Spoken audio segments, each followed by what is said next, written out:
All right, we are live. Gonna get things started. This is episode number 75 of the Productivity Academy live Q&A. So we've got some cool stuff today. We're gonna talk. We had a question from a member about FOMO, kind of leading into distractions and that really derailing things and how that's affecting their productivity.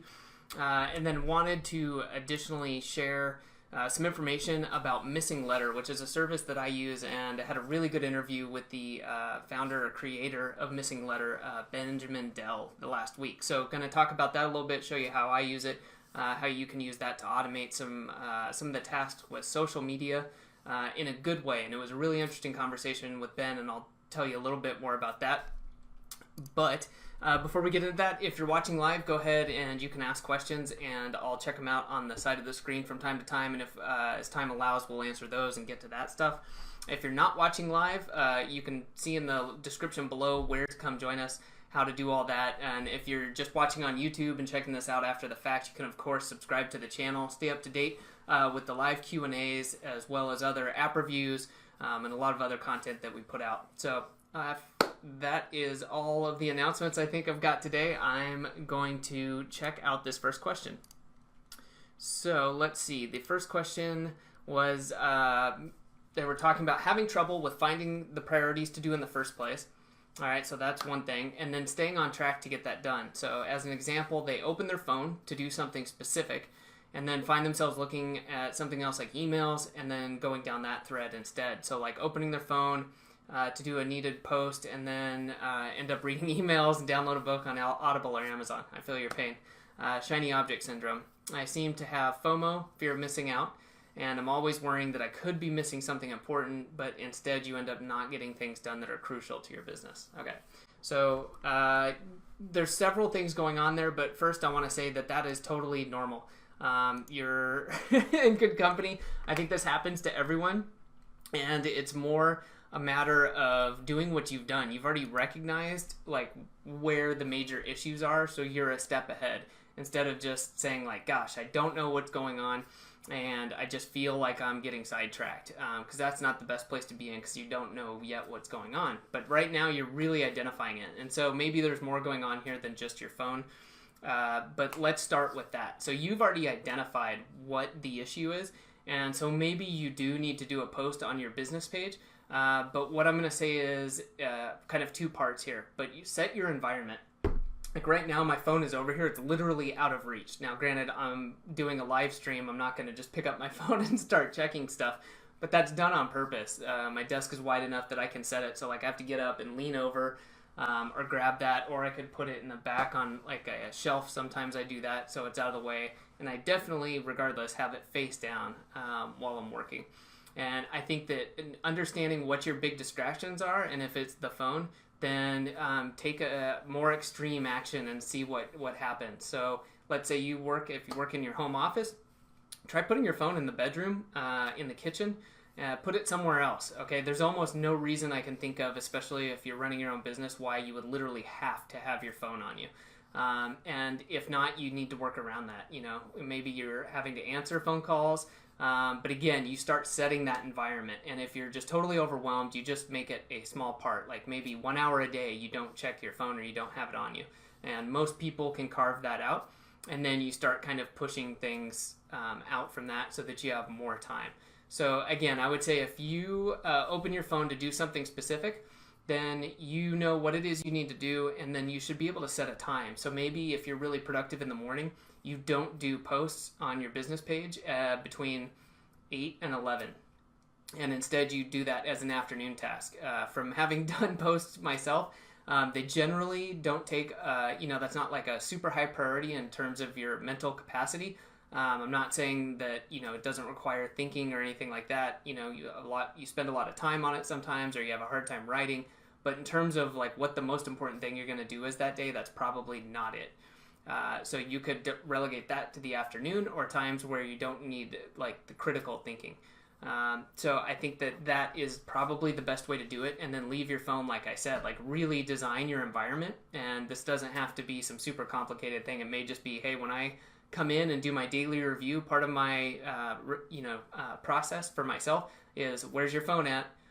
If it's not in the kitchen, go put it in the kitchen or something like that. So I think that that's another good way that you can really help yourself, and you can do that with other things as well. Whether it's having a second monitor.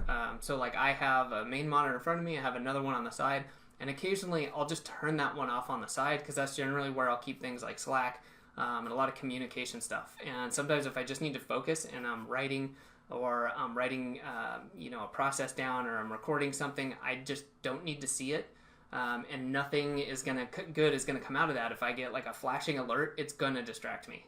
And so I just kind of take the action of, hey, you know what? Just turn that monitor off. The other thing that I touched on that I think is a good way to do this is time blocking. And I'd already kind of mentioned that with the with using like a morning time block and maybe moving, in this specific example, your posting to the afternoon.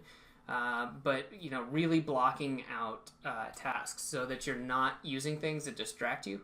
I think is a simple and yet another really effective way to do this, and saying, okay, when I sit down to do that 8 a.m. to 11 a.m. work block, what can I do in 2 minutes to really help myself? And those things are pretty simple, like get rid of your phone if you haven't already, close down Skype if you use it, shut down Slack if you use it, shut down your email if you use it, and if you need to, write yourself a little sticky note and just get used to that ability to focus. And you have to go into your email to get something, that's great, but getting in the habit of maybe not having that open will help you, so that when you do realize, oh hey, it's still open and I've been reading 6 other emails, close it down, get back to where you're at. And over time you just develop that habit. There's no magic way that I've found of doing this. You can use tools like Rescue Time to help you get started, and those things will keep you out of those apps. But for most of us, hey, I need to go to Facebook to answer a question, or I need to get into my email to respond and set a calendar event or something like that. So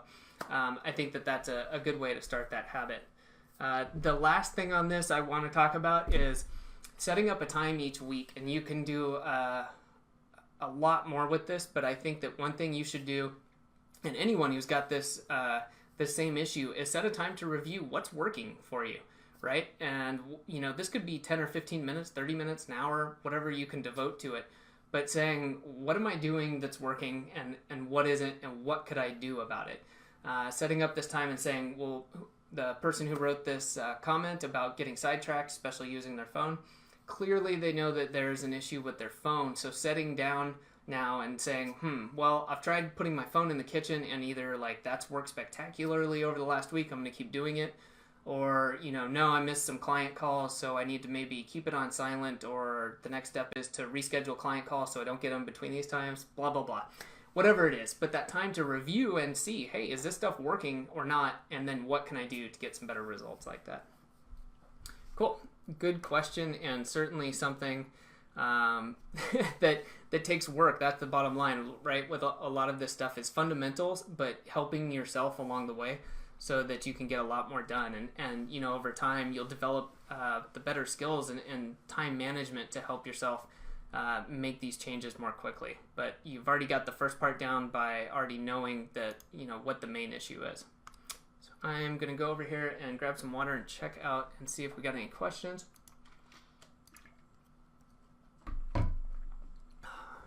Okay, don't see anything right now. So what I wanted to talk about next was MissingLettr. So I had a really good interview with Benjamin Dell from MissingLettr, and that's going to be coming out, I believe the podcast episode will be out either, I can't remember, anyways, in a month or two. We've got a lot of podcasts going on, but it's a great conversation, and clearly using something like MissingLettr, which I'm going to show here in a minute, it's a way to really help you speed up and do quality social posting. And it pulls in information automatically. And I had a really good time talking to Ben about, how this works and his thoughts on automation. And, one of his quotes was really good. It was saying, just because something can be automated maybe doesn't mean that it should. And he was in response to what he's done is something that he uses, right? He's a product of his product. His company uses MissingLettr. But just saying that just because you can automate something doesn't mean you should automate everything. And I thought that that was a really good idea. It kind of reminded me of I don't have the exact quote by Perry Marshall, but just saying kind of that, it's like the 80-20 rule. Well, keep applying the 80-20 rule, because you can keep taking the top 80% or, something, and keep doing it and do it and do it. But if you do that to everything all the time, then, that can become its own problem and lead to behavior that maybe isn't great or outcomes that aren't great. So with that said, I'm just going to flip over to the other screen and let's see if this is working. Okay, cool. So this is, I just wanted to go over their description of MissingLettr in case mine wasn't good enough, but it's really nice that it pulls basically from your blog post and then helps you create the content. And basically it's creating it so that you don't have to, which is really nice. For those of us who either don't have large teams or who don't enjoy spending a lot of time doing this or have a social media manager, this is a great way to get someone either on your team to do it part-time or to help yourself save a lot of time. So they've got a bunch of cool stuff here that you can read about. I'm not going to go through this, but I can show you what this looks like on the end. So I always have my assistant grab some goofy pictures of me to put in here. But this is what it looks like. They automatically grab a quote out of a blog post, shorten the link back to the blog post. You can have an image in there, and then it goes ahead and posts it to your page over time. And on the back end, what it looks like is you have, for example, I've got the Productivity Academy, of course, and I've got a dashboard that just shows, okay, I've got a bunch of campaigns to review, because sometimes I don't use things like blog posts that either just wouldn't make sense to have, or things that we haven't posted yet. And then how many are actually running. And what this means is when you pull in a new content, like let's go into here. So this was last week's Q&A. So we could review the campaign. Just going to go through here. We've got hashtags if you want to use those. I'm just going to ignore that for now because we can edit those. Okay. And here we go. So this is where you can go in here and you have suggested content that it automatically pulls in, and it's on a timeline. So this is day 0, day 3, day 7, 14, anyways, all the way down to day 365, and it's pulling different content with a short link. And then it will also pull in or create little speech bubbles.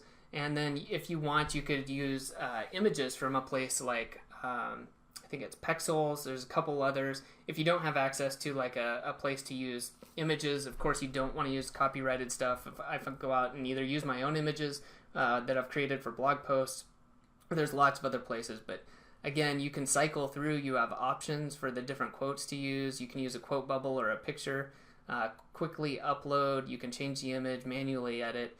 And you don't have to post on all of these days, which is nice. So, for example, I believe we do 4 or 5, which is great. So it's a nice way to show people content again, especially through Facebook, where maybe they weren't interested in me or my page at the time, and then 9 months later they're getting to see a blog post that makes sense. So great way to really speed things up. Been really happy with it. I think I've been using it for about a year now. And highly suggest anyone out there, if you're using Facebook, Twitter, I believe they do LinkedIn as well. I just use it for Facebook, but I find it to be a really, really helpful tool. So you can go and check that out. And on my end, just so exactly how I use it is, we write a blog post. What it does, MissingLettr pulls it in by the RSS feed, does all this. I've created a little bit of a process as far as, okay, this is kind of what's good. This is, kind of images we want to do associated with this. And then having an assistant do that, and it just takes them an hour basically to go through, grab the images, and then send it out for approval, which could be you, could be someone else. Go back if it's any issues to be made, you can edit it. If not, you approve it. And then I believe on one of the updates, what I've seen is that they'll say, hey, you can go download all of this stuff now you just did and use this in other places as well if you want to, which I think is a fantastic idea. Because if you're using this stuff once, you can certainly use it again. And then going back to that idea, like Ben said, about, you don't, just because you can automate something doesn't mean you should automate everything. But once you put the time in, maybe you've customized these a little bit, you fixed things if maybe you didn't like the way it pulled out a sentence or a paragraph, and so you've done this. Now you've customized this stuff already and put some time into it. So I think it's a great way to create kind of value added on top of their automation and then go out and share that stuff again. So actually what I'm going to be doing over the next week or two is coming up with a process to put this stuff either on Instagram or Twitter and be able to share that more often, because everybody has their own favorite place of going. I know that's the same for myself. And so I certainly don't expect people, to just see it or all go to one social network. And so whether it's for your business, it's for your personal page, I think this, again, is a great way to get a lot of leverage from quality content.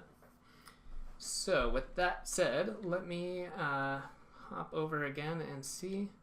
Don't see anything else for this week. Cool. All right, well, I think this will wrap it up then. A reminder, if you've ever got any questions and you can't make it live, you can go to productivity.academy/questions. And if you're wanting to really build the foundation, you'll hear me talk about this from time to time. We have the foundation is literally what it's called. It's a short book that I wrote to get everyone on kind of the same level ground. As far as if you're building your own business, you've got a side hustle, whatever it is you're doing, it's no longer enough to really just be productive. And from my point of view, I don't want to just be productive. I don't want to crank out widgets. That's not what I want. That's what I don't want for anyone else.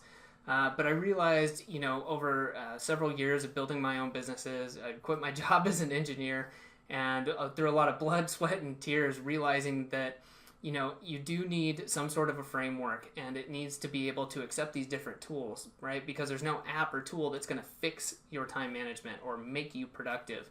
But you need more than just that. You do need that framework that you can use to improve your time management. You can use to automate things like we just saw with MissingLettr, as well as start building a team. And whether that's you're working with people who are contracting, you're literally building an in-house team, or maybe you have some VAs.